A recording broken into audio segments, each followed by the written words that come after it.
The snowflakes around her suddenly stood still. The woman thought she was mistaken, but then she noticed that the snowflakes had started to drift upwards. What's going on? But she quickly realized it wasn't the snowflakes that were the problem. It was that the hot air balloon was descending too fast. The speed of the snowflakes' descent was exceeded. The woman tugged on the rope, trying to shake the shoes off the top, to close the exhaust valve again. But with one tug, the valve was pulled completely open. This is the end. The balloon descends even faster. At this rate, they're going to fall to pieces. To slow their descent, they started throwing things down. Anything that weighed something was thrown down. Eventually they threw their coats down with them, but to no avail. The balloon was falling faster and faster. The men looked down at the basket. Suddenly a solution came to him. He hurriedly told the woman to climb onto the ring. He takes out a dagger and cuts the rope from the basket. It turns out that the man realized that the basket was the heaviest item. With his efforts, the ropes were cut off one by one. Only the last one was left. Seeing that it is getting close to the ground, the man hurries to adjust his position. First he tells the woman to hold on. Then he cuts the rope with a single stroke.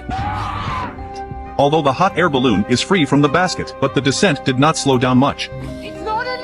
Then the woman remembered that she had been through this scene before, when her companion tried to save her, jumped from a height of 10,000 meters, to give her a chance to survive. The woman made up her mind. She stepped to the edge of the circle. She was going to sacrifice her own life, so that the man with the weather data could live. The man is devastated. He shouts at the woman to stop her. If she dies, there is no point in living. But the woman's mind was made up. She had to do this. The man has a chance of survival. Then the man looks at the hot air balloon. Suddenly an idea came to him. He tells the woman to hold on to the rope. Then he cut the rope around the inner ring of the balloon in one piece. In a flash, the balloon contracted like a jellyfish, and it turns into a parachute. The speed of descent was instantly reduced. The two of them were as excited as children, but the crisis was not yet over. But they were no longer afraid. They clasped each other's hands, diving towards the forest. Branches scrape against them. The man is accidentally scraped down. The woman panics. She kept calling out the man's name, but she was not in a good position either. She was thrown heavily to the ground. Then she got tangled in the rope. She walked on her left foot for over 800 meters, before slowly coming to a halt. It was not until nightfall the woman woke up from her stupor. She struggled to hold herself up. She kept calling out for the man. Luckily, the man was all right. The woman dragged her body to the man's side. The two of them helped each other up. At this point, they were no longer afraid. It wasn't long before the whole world knew about them. The man also shared the monitoring data recorded in the balloon. This data would make a significant contribution to future weather forecasting. Although it was dangerous to get this data, but they didn't stop there. Soon after, the two men bought a new hot air balloon. Once again, they set off on an adventure.